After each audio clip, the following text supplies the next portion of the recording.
What did the cheese say to the mirror? No idea. Halloumi.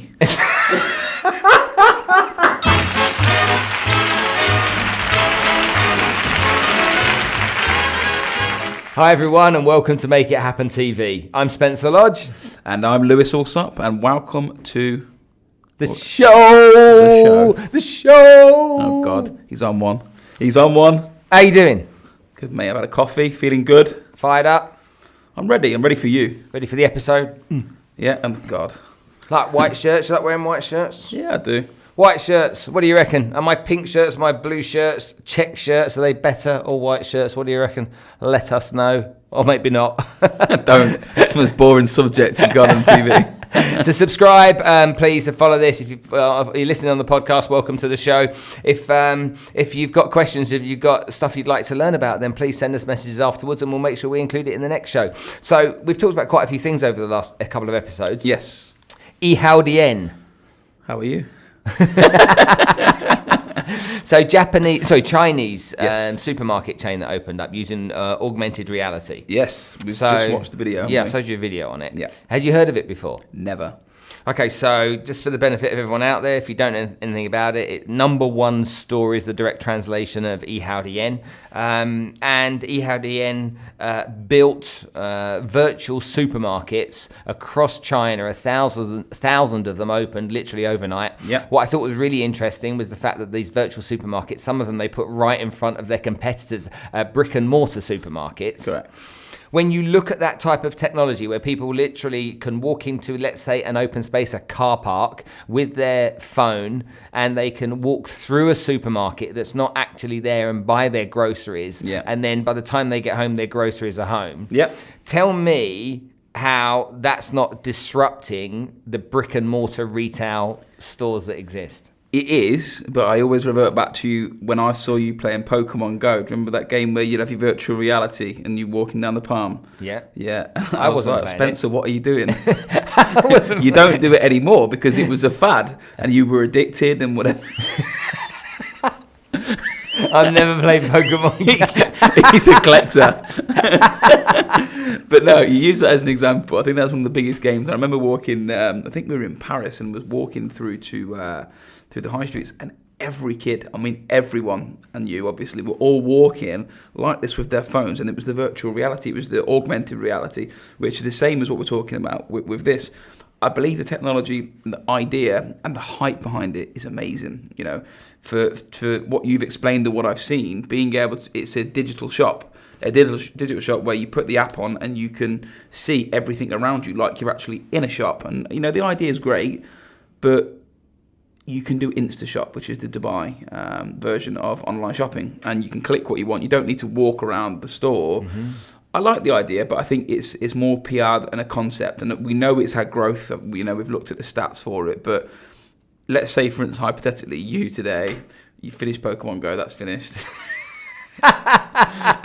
And now you're back to your next thing, which is the online shopping. If you're standing in front of Carrefour and then you've got the online shop, let's say you've done it 2 or 3 times, that 4th time surely you're like, do you know what, I want to go and touch the pack of crisps, maybe steal a crisp before I pay for it. That's what you do. Is that what you do? Yeah, I do. Open a packet of Walker's cheese and onion. That tastes nice, and put that back and get another. You go to the counter embarrassing that I've finished them. Can you scan them anyway? But no, I just think that the technology is amazing. There's no doubt about it. It's got a lot of PR. But, you know, there's 2 aspects. Technology I believe in. We talk about InstaShop, which is something that I use every day for groceries. You know, if I'm at work and I need milk, bang, you press a button, you get it. That type of technology is useful and it's very user friendly. The one we're talking about. What are you doing with your cufflinks scratching away? I don't know. Yeah, sorry. Oh, Emma, for goodness sake, man. Can we have someone else come do this show with us? Someone who might like Pokemon Go? I don't know. You'd be on your own, you do a show on your own about it. But no, the tech I think is good, but it's not something that's going to be sustainable from what I can see, because you're doing the same thing with digitally. I think it's with augmented reality. So whether you take the IKEA example, you know, you get your IKEA catalogue and then you can take that product. What was that noise? Someone's phone. It was your phone. Was it my phone? Yeah. Whose phone was it? No, it was mine. Was it? It wasn't my phone. In my sales team, you got to tell a joke when the phone goes off. Really? Yeah. What did the cheese say to the mirror? No idea. Halloumi.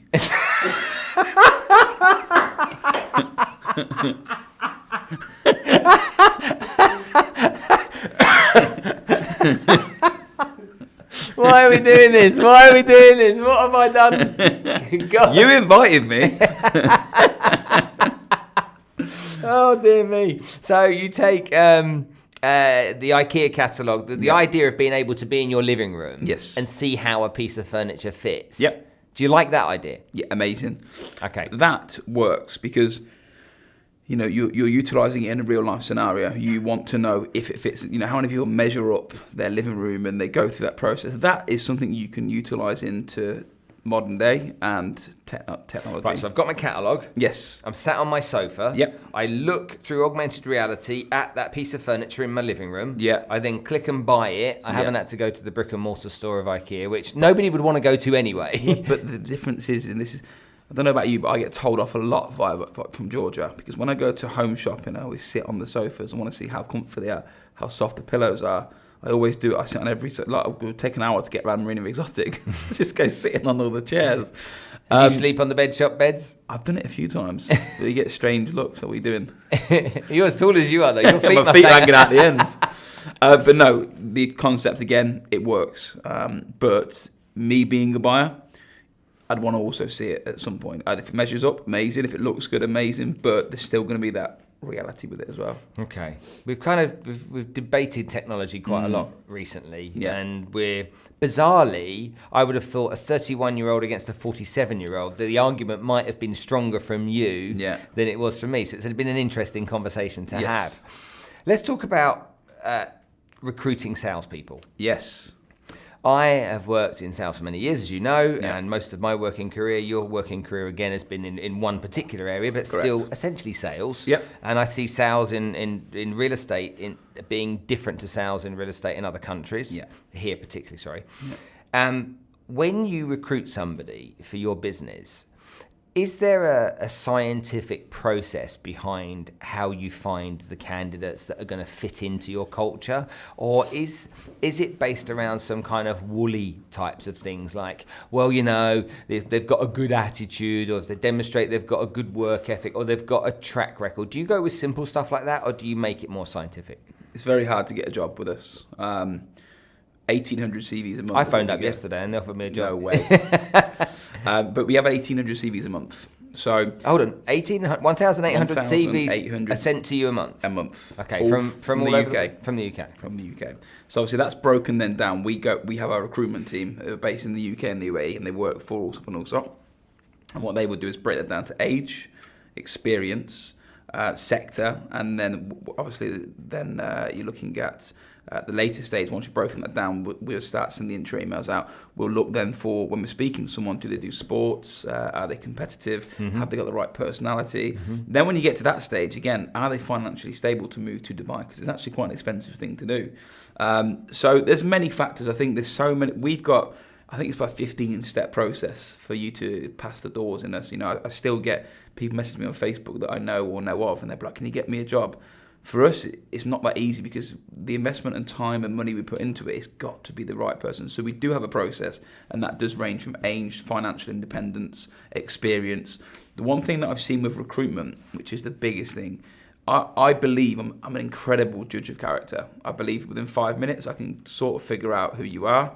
Now, what I found with recruiting is that I've spoke to amazing people, and when they get here, they're not what they should be. Some people will say what they're not on the interview, and you can't gauge someone's mentality, their attitude, if they're telling you they're amazing and they give you the stories why they've been amazing, and on paper it looks great, and you've had your Skype interview. That's a big thing we do.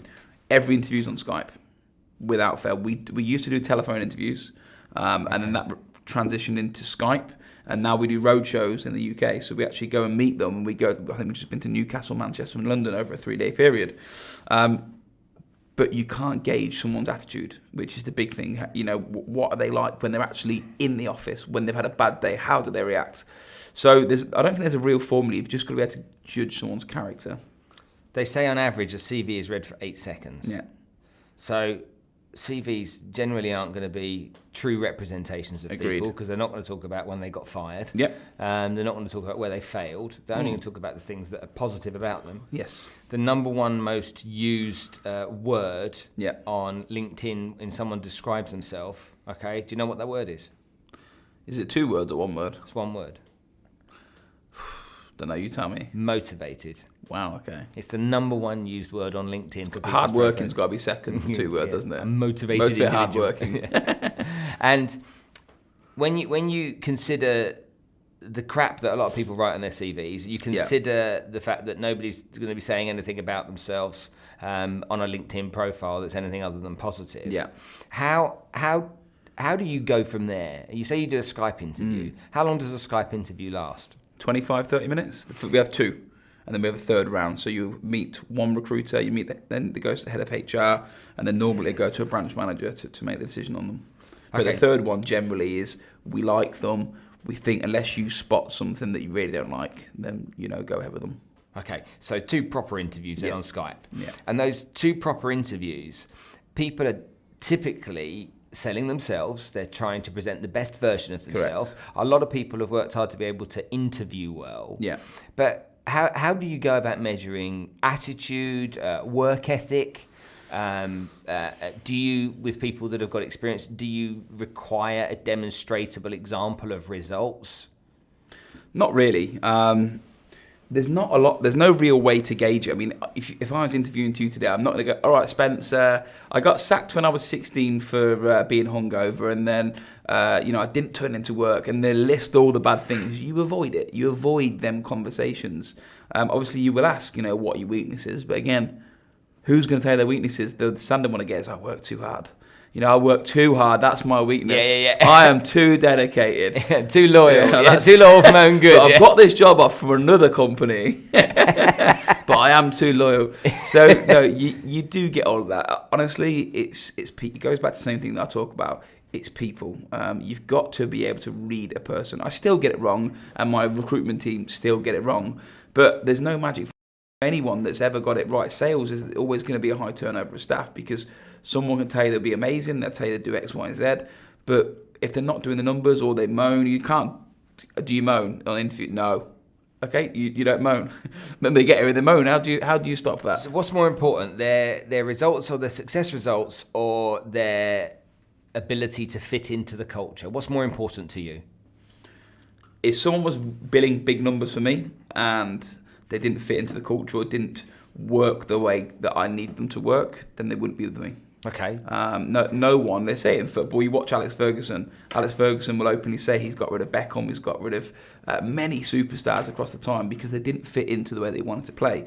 No one's bigger than the club, and no one's bigger than the company. And, if you take that individual person's turnover as a figure against the companies, it's minuscule. So you've got to protect the business. The business is the biggest thing. So I've made big decisions myself before where people that have been big hitters for the company, I said, unfortunately, it's not working. There's a guy that's literally just called me. It's funny you said this last week, and he's moved back to Dubai. And when we first set up, he was amazing. Anyway, ended up not working together. And I spoke to him on the phone. He said, I just want to say hello, I'm back in Dubai. And he said, I said, I'm just interested in this. Why didn't you call me? I just always want to know why people didn't call. He said, I knew I didn't fit into your company no matter what money I brought in. I knew that if I don't work your way, then there is no position for me. So that's my theory. My theory is that I'd rather 100 average agents that believe in the company's goal and believe in my goal. And when I ask people to do the call outs or the positivity, I want that. I don't want one person that can bring in money. And, we're not a one-man company. We are a strong army of people, and everyone has to be marching in the same direction. Now, for all of the other nationalities out there on the planet, excluding the Brits, which is a lot, you focus on recruiting British people. Do you do that purposely? Is there like a real reason for it? Are Brits better than Americans or Aussies or South Africans or other nationalities? Not at all. We have a UK agency. We have our recruit model is based for recruiting in the UK. So all of our recruiters are based on UK portals. So you read all the major UK portals. That's where we advertise. It's just a place. Reads, all these kind of places, we go there. The UK people are based there. They come to us. It's just ended up being that way. It's not. We've still got other nationalities. We've got Moroccan, we've got Philippine, we've got African, we've got all sorts of nationalities. So that nationality is not a big thing for us. Isn't it? We would take anyone that has the right attitude. But where we advertise for recruitment is the UK. But yeah, I do get that a lot. I'll get, what, you only employ British? It's not at all the case. If someone come to me today with a willing attitude, and I knew that they did the job, I knew they could produce, there's no doubt about it, they'll get a job. I heard a criticism that was aimed against you by one of your competitors a lot while of ago. I couldn't possibly share some of them. No, there's one criticism I heard is that you don't like to employ female agents. No, it's not right. Okay. So in 2009, my best agent was a female agent. My HR director was one of my best lettings agents, is now my HR director. One of the best agents in the marina, a girl called Julie, has been with me 6 years. So that's just gossip. Listen, I'd rather hear that because it's best to be talked about than not talked about. Yeah, absolutely. So I could literally reel off from my office manager is been with me 9 years, who's a lady. There's so many women in my company that are very successful at what they do. So there's no prejudice at all towards anyone. It is, if you're good at the job, you're good at the job. I have no interest in what gender or nationality you are. If you fit into our age range, our work rates, our financial capabilities, the mentality, if you fit all of that, there's no question about it. And what percentage of your sales force come from within the industry over here in the Middle East? We don't recruit generally from inside of the UAE.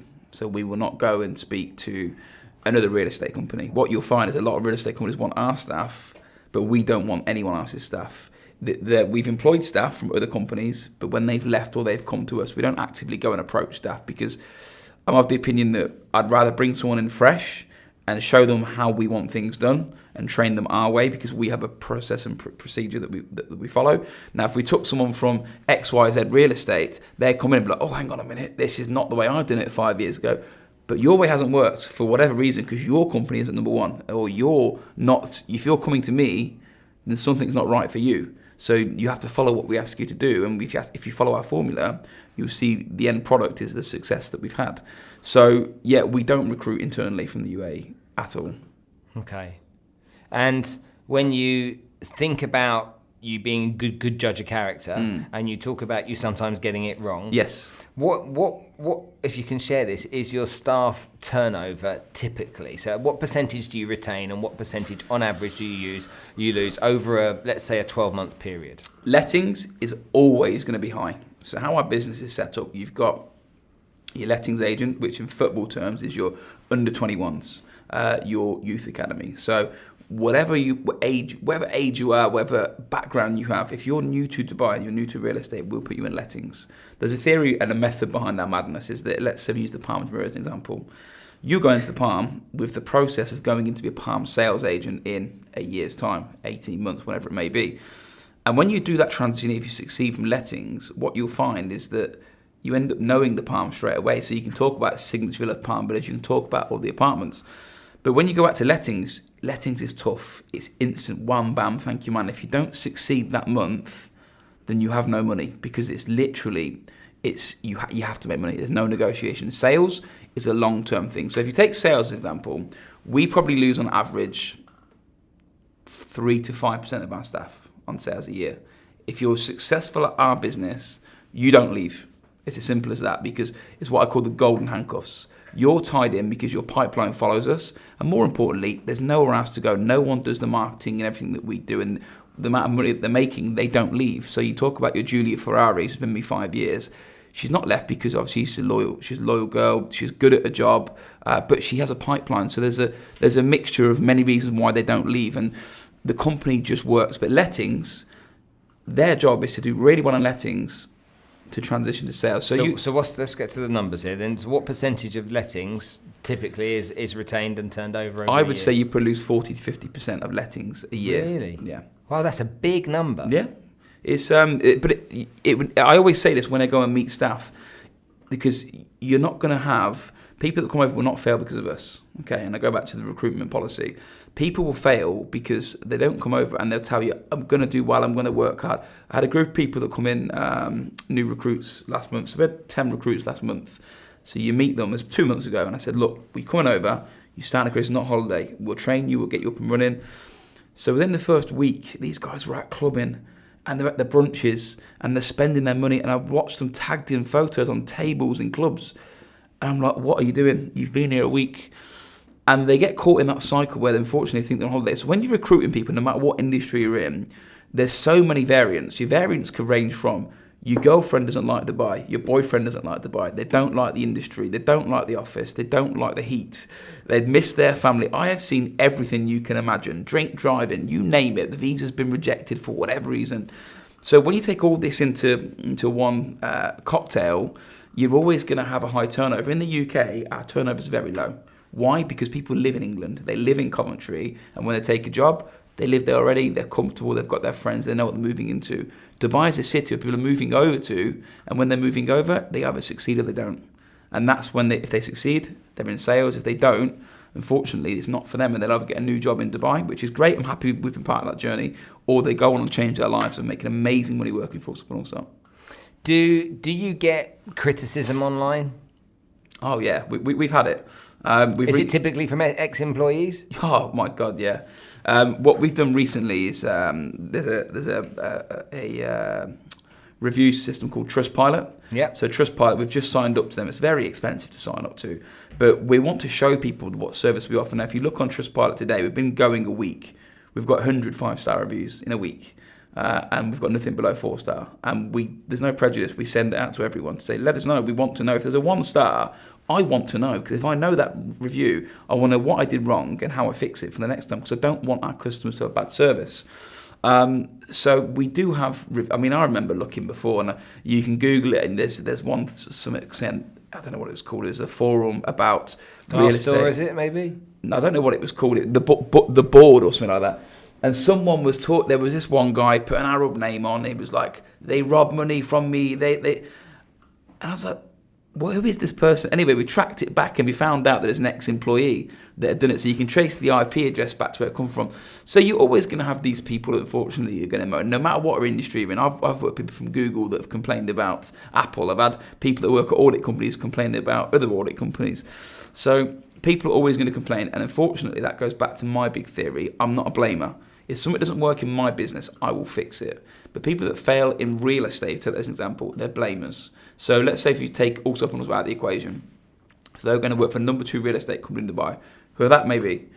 If that doesn't work, they'll come and knock on my door and they'll blame the second real estate company. But I already know, it's the reason I won't employ them. If they've not made it in number 2, that's because of them. I can't train success. I can't train work rate. You can succeed as an individual in any real estate company. Hold on a minute. You can't train success and you can't train work rate. You can train technique, 100%. You can train techniques. You can train sales techniques, 100%. What I don't think you can do is if someone is not got the desire to be successful and they're not willing to work on the weekends and they're not willing to come on a Friday and Saturday and skip the brunches, skip the clubs, go through that sacrifices, they're not willing to make sure that they're the number 1 person before they leave their office on calls, viewings, whatever it may be. If they can't do that, technique means nothing. So you can't train that. That's someone's desire. I'll give you the perfect example. Going back to my little brother that's over at the moment. We're on the cross trainer yesterday. So I'm on the cross trainer. I said, let's just do 500 calories, me and you. I get to 500 calories. He's at 300. I'm quitting. I said, you are not quitting. I'm not letting this mentality. You will finish this 500. Okay, I'll finish it. Got through it, finished it. And that's the difference between, you put that in real estate terms or job terms. How many people get to that 300 calories and go, this ain't for me, that ain't for me. But if they took the extra step. Yeah, I get that. But there's people out there. Okay, you take the person that smokes cigarettes and he sits down with the doctor. Yeah. Okay, and the doctor says, 1 more cigarette, okay, and you're going to die. Okay? So there's an easy decision to be made all of a sudden, Yes. which happens to a lot of people. People go through sometimes life-changing experiences Yes. that literally means they see the world differently Agreed. very quickly. And sometimes people, particularly young people, which is the predominant numbers of you employees, youngish people, isn't it, in their 20s mainly? Is it Mid 20s, early 30s. Okay, mid-20s, early young people to me. Yeah, it's young to you, yeah. When a lot of those people don't necessarily know enough about success, and maybe have not had success, but love it. Of course. I've never been taught the steps involved Yeah. to having a successful career. That's the difference. When anyone joins our company, within this, the tier of management we have ranges from myself, my brother, the sales managers. We have a HR director, operations director, training and development director. All of these people will sit down and we will give you exact structure. I will come in on the first day and say to you, this is what you don't do, this is what you don't do, this is what you do. Then, and I found that funny. I'm going to write it down on the screen. This is what you do. I want another joke. But so we meet these staff and we tell them. So I can understand when someone says, do you know what, I've not tasted success.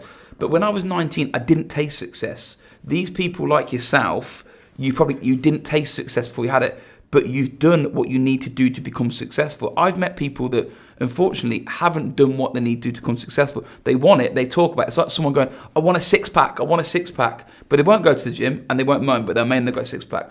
I don't like moaners.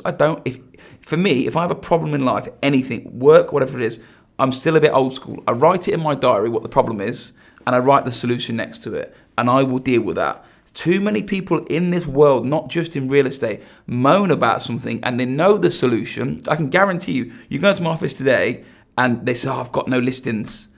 The first question I ask them is, do you know what the solution is?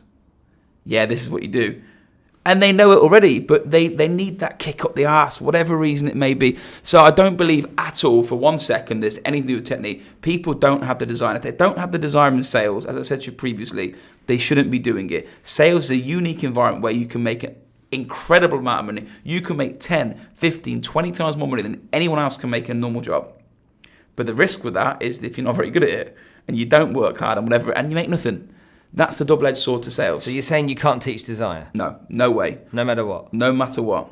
You can be technically amazing, but let me tell you now, when it comes down to you paying the bills, and I've been there myself, and I know that the 30th of them, I remember when I first set the company up, I had a black Range Rover. That's the only asset that I had, so I was 21.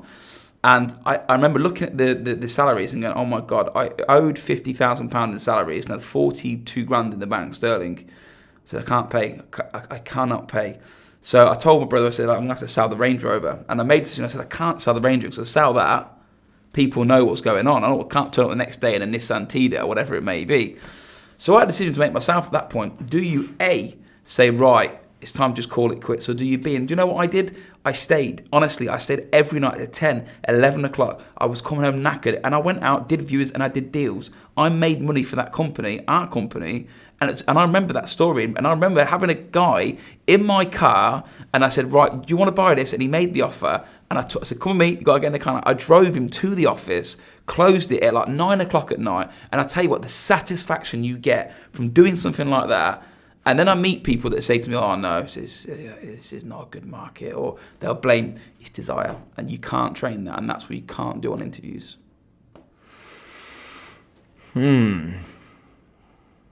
It's interesting that you have that point of view. I think there's lots of stuff relating to attitude you can't always train. I think there's a difference between a really successful entrepreneur and a successful salesperson. Yeah. I don't think they're the same animal. A successful entrepreneur is looking at a business differently to a salesperson. Yes. And so an entrepreneur is essentially a loner. Yeah. All right. It's actually a difficult place to be for a lot of people, and that's why the majority of people being entrepreneurs just can't be. I hate the way that it's bandied around. Yeah. That word is just kind of like everyone says it. I'm an entrepreneur. I'm an entrepreneur. What do you do? LinkedIn property / entrepreneur. Yeah. It's like, what a load of old bollocks. Most people that use the term entrepreneur, I mean, even people that are in like network marketing will go, I'm an entrepreneur. And it's like, no, you're a small business owner. That's Which what is you not a are. bad thing. No, nothing wrong with But being a small like business you said owner. with entrepreneur, I've seen it myself. I don't call myself an entrepreneur. I work in real estate and I try and innovate. But one of the big things about being a CEO, and you probably know this yourself, is a lonely place. You know, if it goes right, you don't get the thanks anyway. No one will say, wow, the company's done great, well done, Lewis. But if it goes bad, everyone's blaming you. Your shit, yeah. And, you know, out of work, you've got to differentiate between employees and employer. So you don't have that. So it is a lonely place. And no matter what anyone says, an entrepreneur is a very difficult job because you need to be mentally very, very strong to do that job. A small business owner is a lonely place as well. Of course. So they have some of the same issues to deal with. Yeah. A direct salesperson gets the benefit of environment. I And agree. you often see a lot of these direct salespeople that leave and try and set a business up. Yeah. They think, you know what, I'm can only do this. getting X percentage of the gross commission. I could get that all myself if I did it myself. Yet they don't have the tools, the skills, and the knowledge that are required. You know, some people, you know, have never even rented an office or decorated an office or bought office furniture, let alone. And then they're working out the costs at the end and going, hang on, I've got to pay rent and what? The one that I find the funniest, because again, I talk to lots of companies, is that the amount of companies and businesses out there that exist with multiple numbers of staff that don't even have a business plan. It's crazy. Like not even a written business plan, not from the get-go.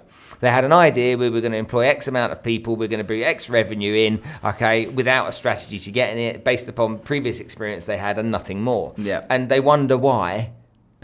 Why they struggle. This goes back to the basic stuff that I teach people in the office. I still do it now. I have a weird thing I said to people about writing things down. So the first thing I do in the morning, every morning, and I tell all my agents to do it, write down your goals for the day. If you're in a estate agency and you want to take on listings or you want to take on viewings, you want to call a property and tell clients about it, write it. And I've got this thing where I do not leave my office until I've got a tick next to everyone. I don't care what time it is. Them ticks are not done. I do not leave. And that's what people don't do when you're brought into a business plan. People do open an office and go, right, what do we do now then? What do we do? And to be honest with you, I remember when I set my office up, the first one, I said, I wrote the business plan. It's way off. Trust me, it was way off. I thought I was going to be a millionaire in literally a week. I remember going, right, so this is exactly how much I'm going to make. And then it got, it's not exactly like that. But I had a goal. And then you adjust your goal and you move forward with it. And a lot of people do. You're right. They see what, let's say, we do. And they go, right, we're going to copy a bit of that. And then once we get to that level, we'll see what happens. And then, like you're seeing at the moment in the property market, how many companies are here? There's us. There's probably Better Homes, who I respect. They've been there a long time. And below that, there was a lot of smaller companies because none of them businesses have done what we've done. We've chased the bigger companies and I've took risks, which I said to you before about risks in business. But there's a lot of companies below that that just don't have a business model. They've either got a big logo, which we know who they are, and they've got no structure. What they'll do is go and employ the experienced agents. They're going to do that. That won't work because they've got no structure, or they're small companies with no structure. But either way, you can see there's no goals, no structure, and that's why they've not gone to that better level. You talked a minute ago about having a list of things to do every day.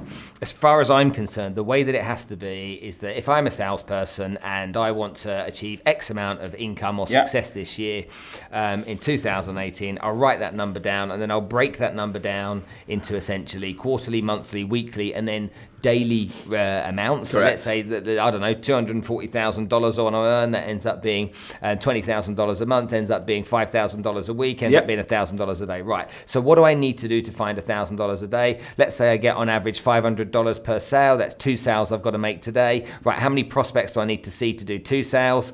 Okay. I need to see 4 prospects for 1 sale. Okay. So it's 8 prospects for 2 sales. Like I said, 8 prospects today. How many suspects? We've read the same book. Yeah. We've read the same book. But this is what I've done for 25 years. Yeah. And so that when I get up in the morning, I know, I don't think, I don't hope, I don't wish. I know what I need to do today to get my result. Yeah. So if you're a real estate broker, maybe that's I need to do 4 viewings every day. So 26 viewings is a viewing to sale average. That's what you need to know. 26 viewings It's how many viewings you need to do a transaction in sales. One sale. One sale. Okay, so that means if I wanted to make one sale a week, I'd need to do 26 viewings in a week. Yeah. So over a 5-day week, okay, it's 5 viewings a day roughly. Yeah, exactly. So if I did 5 viewings a day, I'd make one sale a week. Exactly. Okay, that's the average of your business. Yeah. Okay, it might be a bit more or a bit less with other businesses. A bit more. Okay. There you go. Ego just came out then for that guy that complained. He has got an ego, you're right. But it might be more, it might be less. Whether it's 20 or 30, doesn't matter.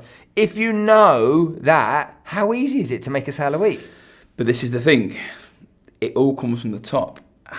I'd love to question how many companies in Dubai, just as an example, know what their viewing sale ratio is. How can you not tell your individual staff, hey, listen, you've not hit your 5 viewings today. You're not doing a deal at the end of the month. Simple as that. But these agents are not told that. So it goes back to saying, if they're not told it from management, then you've got a problem. Yeah, I agree. Do you think that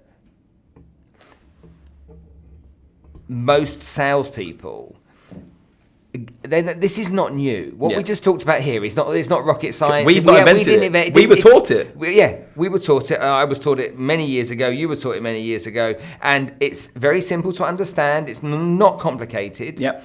If it's so easy, why don't people do it? Desire, passion, it's the same thing. Is it desire or passion? Yeah. I think there's more to it. Why? Because if they don't do it, okay, some people haven't been taught it. But what if they have been taught? That's my problem. Okay, so the ones that have been taught it, this is what happens with a lot of salespeople. Yes. They've got memories like goldfishes. Agreed. So they forget a lot of the time. And I've got first-hand of experience of this at teaching people to sell. And you teach people as well in your company. I can teach people how to do something. Yep. Okay. I spend a day teaching them. Yes. They'll retain 10 or 20% of what I taught. Yep. And so 80%, which might be the good stuff, it might be the admin stuff, who knows, but 80% they'll forget. And teaching people stuff is like writing in the snow. Hence the reason the university's got an online product with all the videos there so that people can go over and watch it again and again and again. I think lots of guys that run businesses that are trying to teach their staff, have them teach them at the beginning once or twice. Yeah. You know, some people say, well, we do a 5-day course when new starters come in and we teach them for 5 days. We do that. Okay. But after those 5 days, how do you know, okay, what they know at the end of those 5 days? Okay. This is the difference. So with our company, I've spotted all of these problems, or there's problems that I've seen from day one. If you go back to basics, if you take sales out of the equation, we had a lettings issue, and we used to take, this go back 6-7 years ago, agents were taking deposits, agreeing their rentals, but then not picking the phone up. Once the tenant was going, what's going on property? That phone would not get picked up from the agent. So that solution for the business from our point of view was we brought in a customer service agent. As soon as we do a transaction for a lease, it goes to this person called Brooklyn, and she will deal with everything to do with the transaction. Hey, how you doing? You want your curtains fitting? You want to know about your white goods? Whatever it may be. That's that. Now, the business aspect that I spotted in real estate in Dubai, which we've dealt with, is we now have a training and development director once a year. Ex-estate agents, 20 years background, very, very knowledgeable. So the same problem, we were recruiting staff, telling them the 5-day course, and then we would do the weekly catch-ups, and we'll go through things, but I'm a big believer in ongoing training. So what we do on a Sunday is we will identify people that have had a bad week, for whatever reason it may be, whether they've done deals, but they've not done their KPIs, so have not booked the viewings, have not took listings on. So what we will do is we will sit down with myself and Rob, who's the training development director, and say, right, you tell me, these are the 5 people. This guy hasn't booked enough viewings. I know the answer. It's not rocket science. So we will sit down and say, Rob, this guy needs training on how to book viewings. Basically, X, Y, and Z, call a property out, call all of our clients. Hey, Spencer, did you know we've got a new listing that matches your criteria on price, budget, whatever it may be? Would you like to view it? Yes, I do. Okay. This guy last week forgot how to do that. So we will re-implement that factor into him. But people don't do that in Dubai, because it is expensive to do. To have someone good doing that is not cheap, but there's a massive benefactor to us as a business.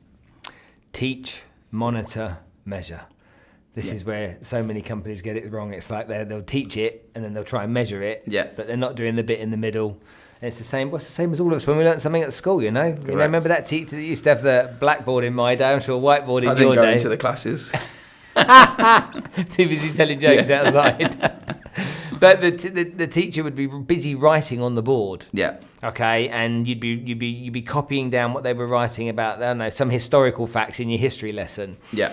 And that's why a lot of us remember the kind of the chemistry and the physics lessons far better, because we used to sit in a classroom and there'd be a practical experience and you'd learn by doing how something happened.